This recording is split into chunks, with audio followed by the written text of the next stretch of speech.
మాంగళ్య shopping mall ఆర్సీపురంలో Ambedkar statue ఎదురుగా July 12న రాశి ఖన్నా చేతుల మీదుగా గ్రాండ్ ఓపెనింగ్. కాళేశ్వరం చుట్టూ తెలంగాణ రాజకీయాలు రాజుకుంటున్నాయి. బీఆర్ఎస్ నేతల పంప్ హౌస్ సందర్శనతో ఈ హీట్ తారాస్థాయికి చేరిపోయింది.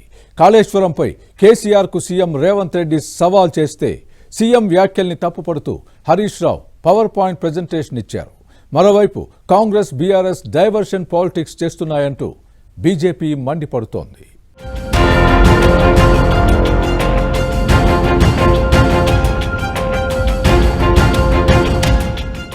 పాలిటిక్స్ లో కాళేశ్వరం ఇష్యూ కాకరేపుతోంది. గోదావరి నుంచి లక్షల క్యూసెక్కుల నీళ్లు సముద్రంలో కలిసిపోవడంపై అధికార విపక్ష పార్టీల మధ్య మాటల యుద్ధం జరుగుతోంది. కన్నెపల్లి పంప్ హౌస్ లో మోటార్లను ఆన్ చేసి ప్రాజెక్టులోకి నీరు వదలాలని బీఆర్ఎస్ డిమాండ్ చేస్తోంది. ప్రాజెక్టు భద్రతా కారణాల దృష్ట్యా మోటార్లు ఆన్ చేయడం అసాధ్యమని కాంగ్రెస్ ధీటైన కౌంటర్ ఇస్తోంది. గత ఆదివారం కన్నెపల్లి పంప్ హౌస్ ను కేటీఆర్ బీఆర్ఎస్ నేతలు సందర్శించడంతో ఈ వేడి తారాస్థాయికి చేరింది. ఈ సందర్భంగా రేవంత్ సర్కార్ అనుసరిస్తున్న విధానాలపై కేటీఆర్ తీవ్ర విమర్శలు చేశారు. కాళేశ్వరంపై మంత్రి ఉత్తమ్ కుంటిసాకులు చెబుతున్నారని విమర్శించారు. వెంటనే పంపులు ఆన్ చేసి నీటిని ఎత్తిపోయాలని డిమాండ్ చేశారు. కాంగ్రెస్ ప్రభుత్వం స్పందించకపోతే వేలాది మందితో కన్నెపల్లి పంప్ హౌస్ ను ముట్టడించి మోటార్లు ఆన్ చేస్తామని హెచ్చరించారు. వారం రోజులు కేసీఆర్ కు ప్రభుత్వాన్ని అప్పగిస్తే ప్రాజెక్టును పూర్తి చేసి తెలంగాణను సస్యశ్యామలం చేసి చూపిస్తామన్నారు కేటీఆర్. రైతులకు మద్దతు ధర, బోనస్ వంటివి ఇవ్వాల్సి వస్తుందనే రేవంత్ ప్రాజెక్టును పట్టించుకోవడం లేదని కేటీఆర్ తీవ్ర విమర్శలు చేశారు. కన్నెపల్లి పంపు దగ్గర 1,00,000 క్యూసెక్కులు కిందికి పోతున్నాయి. ఆడ నువ్వు చేయాల్సిందల్లా 2 పంపులు చాలు చేస్తే చాలు, మొత్తం రాష్ట్రం అంతా సుభిక్షంగా అవుతుంది. కాళేశ్వరం ప్రాజెక్టు వల్ల దయచేసి ఆ పని చెయ్యు అంటే చేస్తలేడు.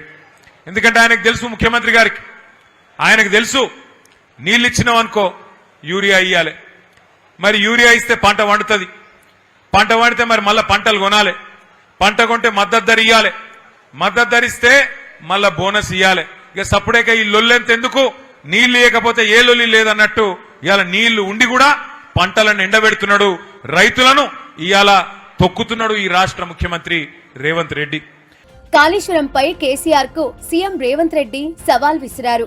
కాళేశ్వరం ప్రాజెక్టుపై సమావేశాల్లో చర్చిద్దామని కేసీఆర్ కోరిన రోజు అసెంబ్లీ సమావేశాలు ఏర్పాటు చేస్తామని అన్నారు. మేడిగడ్డపై కేసీఆర్ ను మాట్లాడమంటే మిడిమిడి జ్ఞానం ఉన్నవారిని తమ మీదకు పంపుతున్నారన్నారు. కాళేశ్వరం విషయంలో ఏ దశలోనూ కేసీఆర్ బాధ్యతగా వ్యవహరించలేదంటూ రేవంత్ మండిపడ్డారు. రాబోయే 3 ఏళ్ల పాటు కాళేశ్వరం ప్రాజెక్టు నిర్మాణంలో మేజర్ కాంట్రాక్టర్ గా కేసీఆర్ కు బాధ్యతలు అప్పగించేందుకు తమకు ఎటువంటి అభ్యంతరం లేదని కూడా రేవంత్ వ్యాఖ్యానించారు. ఉప ముఖ్యమంత్రి గారు ఉత్తమ్ కుమార్ రెడ్డి గారు మిగతా మంత్రుల అనుమతితోటి ఎప్పుడు చెప్తే అప్పుడు చంద్రశేఖరరావు లెటర్ రాస్తే శాసనసభ పిలిచి చర్చ చేద్దాం, వాస్తవాలు అన్ని మాట్లాడదాం. మాట్లాడినాక ఒకవేళ అసెంబ్లీలో చంద్రశేఖరరావు గారికి ఎందుకు ఇవ్వాలి, చంద్రశేఖరరావు గారు కన్విన్స్ చేసిందంటే 100% చంద్రశేఖరరావు గారికి అప్పచెప్తాం. మొత్తం 3 అప్పచెప్తాం. రాబోయే 3 ఏళ్ళు అప్పచెప్తాం. ఏం చేస్తాడు శని, వారం రోజులు కాదు. కాళేశ్వరం ప్రాజెక్టు ఎల్ఎన్టీని లేకపోతే మిగతా వాళ్ళని కాంట్రాక్టర్లను తీసేసి హోల్సేల్ గా మేజర్ కాంట్రాక్టర్ కింద ఈయన ఇచ్చేసి ఈయన కింద వాళ్ళందరిని అపాయింట్ చేసి మొత్తం ఆయనకే అప్పచెప్తాం. ఉన్నోళ్ళందరినీ 60C కింద టర్మినేట్ చేస్తావా, లేకుంటే ఆయన కింద వాళ్ళని చేసి ఈయన మొత్తం హెడ్ ఆఫ్ ద కాంట్రాక్టర్ గా చేసి వాళ్ళందరూ ఆయన దగ్గర పనిచేసిన వాళ్ళు వాళ్ళే కదా. ఆయన కావాల్సిన వాళ్ళందరినీ పెట్టుకొని దాన్ని ఎట్లా రిస్టోర్ చేస్తాడో చేయమనుండ్రి. కాళేశ్వరాన్ని కూలేశ్వరంగా మార్చిన పాపం కేసీఆర్దేనని సీఎం రేవంత్ ఆగ్రహం వ్యక్తం చేశారు. కేసీఆర్ది ఆర్థిక ఉగ్రవాద కుటుంబమని, కేసీఆర్, కేటీఆర్, హరీష్ రావు ఆర్థిక ఉగ్రవాదులని మండిపడ్డారు. 1,47,000 కోట్ల రూపాయలకు అంచనా పెంచి 1,02,000 కోట్ల రూపాయలు పేమెంట్ చేసి కట్టి ప్రారంభించిన 3 ఏళ్లలోనే కాళేశ్వరం కాస్త కూలిపోయి కూలేశ్వరం అయి కూర్చున్నాయి. మీకు అందిస్తే చేసిన నిర్వాకం అనేది దీన్ని విధ్వంసం అంటారు, ఫైనాన్షియల్ టెర్రరిస్ట్ అంటారు ఇంగ్లీష్లో. ఆర్థిక ఉగ్రవాది, ఉగ్రవాదం రకరకాలుగా ఉంటుంది, కానీ ఆర్థిక ఉగ్రవాద కుటుంబం కేసీఆర్ కుటుంబం. కేసీఆర్, కేటీఆర్, హరీష్ ఆర్థిక ఉగ్రవాదులు. తెలంగాణ యొక్క ఆర్థిక మూలాలను దోపిడీ చేయడమే కాకుండా విధ్వంసం చేసిండ్రు. దీనికి ప్రజా కోర్టులో మొదటి విడతగా ఒక తీర్పు ఇచ్చిండ్రు, 2వ విడతగా గుండుసున్న చేసిండ్రు, 3వ విడతగా ఇంకా చేయాల్సింది ముందుంది. సో ఈ మొత్తం అప్పుడే ఆ నేరాలన్నిటి మాఫ్ అయిపోయినట్టు అప్పుడప్పుడు 15 ఆగస్టుకు 26 జనవరికి నేరగాళ్లకు తీవ్రమైన నేరాలు చేసిన వాళ్ళకు కూడా అప్పుడప్పుడు క్షమాభిక్ష పెడుతుంటాం అని మార్పు వచ్చిందేమని. వీళ్ళు మారేటోళ్ళు కాదు. సీఎం రేవంత్ వ్యాఖ్యలపై హరీష్ రావు ఆగ్రహం వ్యక్తం చేశారు. సీఎం వ్యాఖ్యలను తప్పుబడుతూ Harish Rao power point presentation ఇచ్చారు. 3 నెలల పాటు తనకు నీటిపారుదల శాఖ మంత్రిగా అవకాశం ఇస్తే నీళ్లు పారించి చూపిస్తామన్నారు. కన్నెపల్లి మోటార్లు ఆన్ చేసి ఎల్లంపల్లికి నీళ్లు తెచ్చి చూపిస్తానంటూ హరీష్ సవాల్ చేశారు. ఒకవేళ నీళ్లు రాకపోతే రాజకీయాల నుంచే తాను శాశ్వతంగా తప్పుకుంటానని తన సవాల్కు రేవంత్ సర్కార్ సిద్ధమా అంటూ హరీష్ రావు వ్యాఖ్యానించారు. నిన్ను పెద్ద గుమాస్తా చేస్తా, పెద్ద కాంట్రాక్టర్ల మీద నిన్ను కాంట్రాక్టర్ చేస్తా, నువ్వు గట్టు. ఇదా నువ్వు కేసీఆర్తో గురించి మాట్లాడేది? ఇది నీ విజ్ఞతనా? నేను సవాల్ వేస్తున్నా, ఒక్క 3 నెలలు నీటిపారుదల శాఖ మంత్రి నాకు జీతం వద్దు, కారు వద్దు, ప్యూన్ వద్దు, ఫ్యాన్ వద్దు. కారు, ఫ్యూను, జీతం, ఫ్యాను ఏమొద్దు. 3 నెలలు ఎట్లా నీళ్లు రావో మేము చేసి చూపిస్తాం, నీళ్లు బారిచ్చి చూపిస్తాం. పదవి నేను కొత్తగా చేస్తలేను, 13 ఏళ్ళు చేసిన మంత్రిగా. నాకు కొత్తగా ఏదో పదవి అవసరము లేదు, పదవి కోసము కాదు. నువ్వు సవాల్ విసిరినవు కనుక మాట్లాడుతున్నా. 1-2 నెలలు 3 నెలలు ఈ కన్నెపల్లి మోటార్లు ఆన్ చేస్తాం, బరాబ్బర్ ఎల్లంపల్లికి నీళ్లు తెస్తాం. ఒకవేళ నీళ్లు లేకపోతే శాశ్వతంగా రాజకీయాల నుంచి నేను తప్పుకుంటా. I will leave politics. Are you ready? Harish Rao వ్యాఖ్యల్ని ప్రభుత్వ విప్ ఆది శ్రీనివాస్ తప్పుపట్టారు. అబద్దాలను మోస్తూ కన్నెపల్లి పంప్ హౌస్ ను ఆన్ చేయమని హరీష్ రావు చెబుతున్నాడంటూ ఆగ్రహం వ్యక్తం చేశారు. 2014 నుంచి 5 ఏళ్ల పాటు ఇరిగేషన్ మంత్రిగా చేసిన కేసీఆర్ ఎందుకు పక్కన పెట్టాల్సి వచ్చిందో చెప్పాలని డిమాండ్ చేశారు. ఆ శాఖలో అక్రమ వసూళ్లకు పరిమితమయ్యాడనే కారణంతోనే ఆయనను పక్కకు పెట్టారంటూ ఆది శ్రీనివాస్ ఆరోపించారు.